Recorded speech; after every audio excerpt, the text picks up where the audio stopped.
I want to know how the tour in the 49th year of the Dubliners is going. It's going very well. It's going very well, I have to say. There are still people coming out to see us, and most of them are younger than us now, definitely. So how many generations will come to the Dubliners? I think 3 or 4, maybe? Yes.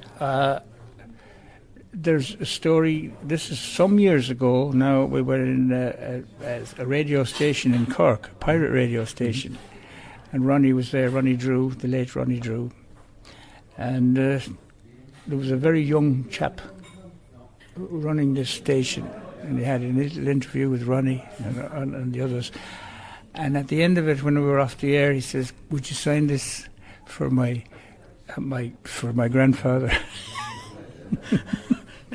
He's a fan of yours. So that's 3 generations, and that's some years ago. So I guess the 4th generation are coming to the concerts now. Or the 3rd generation are bringing the 4th generation along, yeah. And the 5th is developing, or... I'd say so, yeah. Are there any plans for the 50th? Is there a big celebration or a big... Well, yes, there's a lot of things in the pipeline. We're going to put out a new DVD and another album of songs. I think 2. I think there's talk about doing a retrospective album and then one with the present lineup and new material. Okay. And we're again also with guests, like... I think there's going to be guests, yes, I heard about this, yeah. It's all top secret, I think. It's in negotiations, it has to be all worked out, but it's getting to the stage now where the concert. Actually, the concert tour for next year in Germany is already booked. I was handed a list yesterday, telling me what we're doing this time next year. And your schedule is very tough. It's almost every day a gig. What? Not yes, not it's periods. Yeah. It's short periods, short bursts. When I first joined the Dubliners in '82. In Germany, we did 30 concerts, one after the other, the whole of the month of November, maybe a day off, maybe 2 sometimes. But now we do 10 days, go home for 10 days and come back and do another 10 days. And that's how it is. Okay. What do you do on days off? Do you touch your guitar, or do you say, well, music is when I'm back with the Dubliners and now I don't do music at all? Well, if we're in a place that's got something worth seeing, sehenswürdigkeiten, then we can go out and walk around and have a look at cathedrals and other interesting buildings, museums. Or we might go to see other people play music, or go to a public house or drink in the bar. But the heavy drinking days are over, I have to tell you that.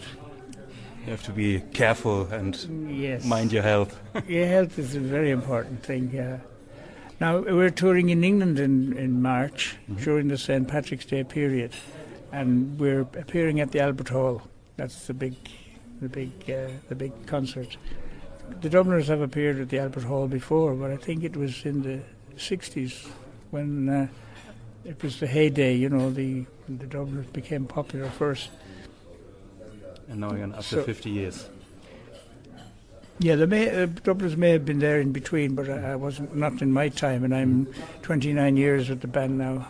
So I've only been in the Albert Hall once before, I have to admit. And that was to see the Chieftains. That's more than 30 years ago. But I think it's a nice hall to play. Yeah.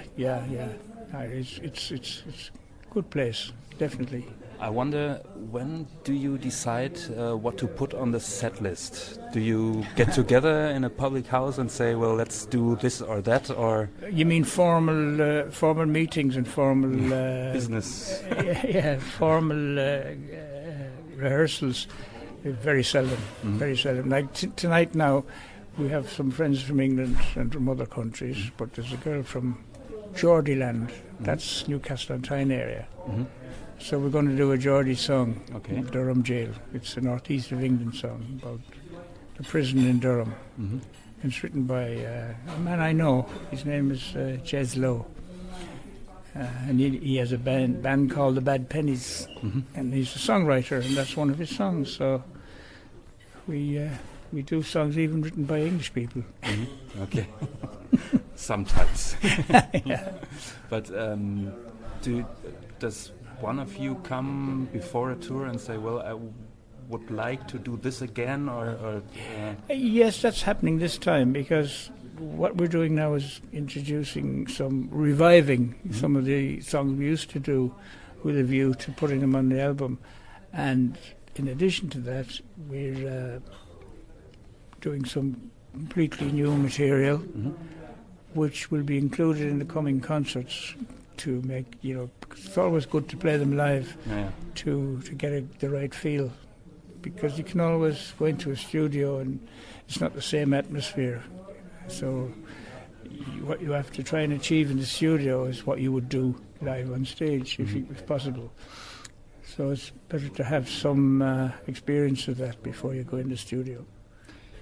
How do you see the very famous American-Irish bands like Dropkick Murphys or Flogging Molly? Do you say, well, that's our, we invented it and they are doing it now, or how do you see it? Yeah, I know what you mean, and the Pogues, included in that, sure. The Pogues, yeah. Well, my son is a Pogues fan, Shane McGowan fan, and he plays after that style.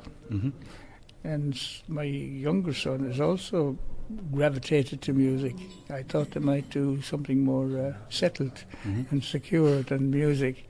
But you play music with them together. You're yes. the one to blame. Yeah, I am to blame. Yeah, I was trying to steer them away from it, and I was unsuccessful. So I've got to a stage now where I want to positively help them in their efforts. Okay, but is it something? They have huge success, the newer bands. Is it something that you are really happy about because it carries on this spirit and this music? Yes, it has to be like that. My father was a musician. He played the fiddle and sang some songs. When he drank enough Guinness, he burst into song. And I've heard the songs from being a child. He was a fiddle player, and he worked for the post office. He was a postman, my father. And he had other colleagues from County Donegal. Although he was from Donegal, we met my mother in Galway City. And he got a job at the post office. And he had other colleagues from his own native county who also played fiddles. And managed the night. They had sessions in my house, our home in Galway City. So I heard music a lot when I was a child. So it was a natural thing that you I suppose it was. On the other hand, my mother wasn't a player, but she was very keen on music, especially the classical tenors. She had the old-fashioned 78 records of John McCormack and the wind-up gramophone. That's how it was when I was young. Can you imagine? Now it's iPhones and iPods and all kinds of... And little shaving machines that record us. That's right. So, well, that was... she played all these records on the old wind-up gramophone of John McCormack, the great Irish tenor, and Benjamin O'Geely and those kind of people. So I was brought up listening to that. So I suppose I took some influence from that as well. Do you have favorite tunes which you are looking forward to play every night? Are there?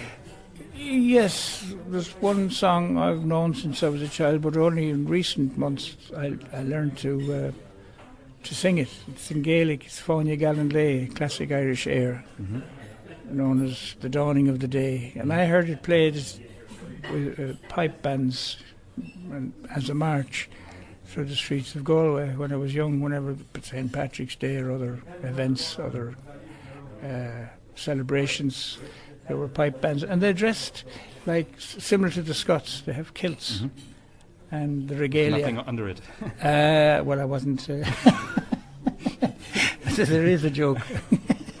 In Scotland they ask, is there anything worn under the kilt? No, everything's in perfect working order. The old joke, yeah. So that was my experience, and so that's a song I look forward to singing. You will sing it tonight? Yeah, sing it tonight, yeah. Funny. And I think you would agree that it is now too late to stop. It's Barney's contention, yeah, too late to stop now. Yes, I think it is. I think it is. We've got to keep going now till we fall by the wayside.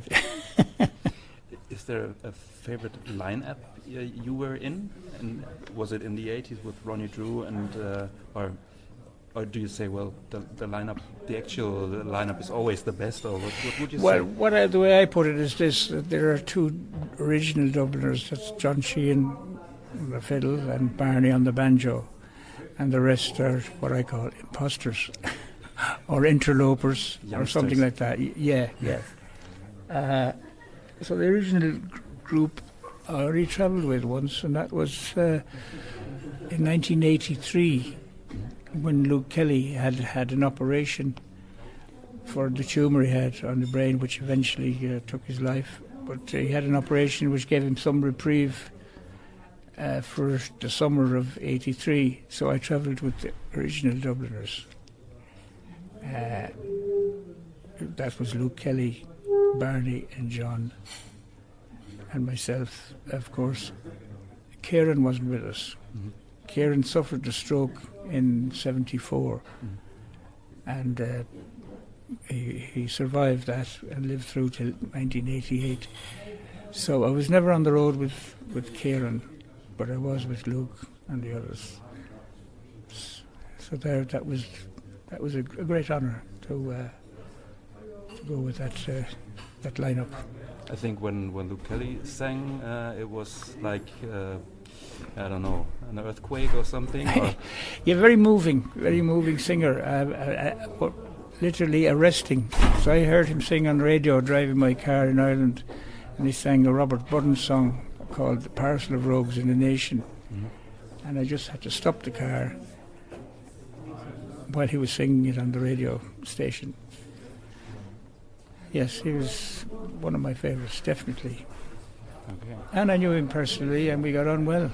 And he even asked me to, when I visited Dublin, that I could stay at his place, his house, at his home. So I have those memories of Luke.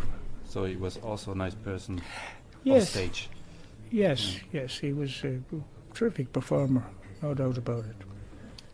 Wir freuen uns auf das Konzert heute Abend. Ja. Wir freuen uns auf. Oh, ich freue mich darauf auch. Dankeschön.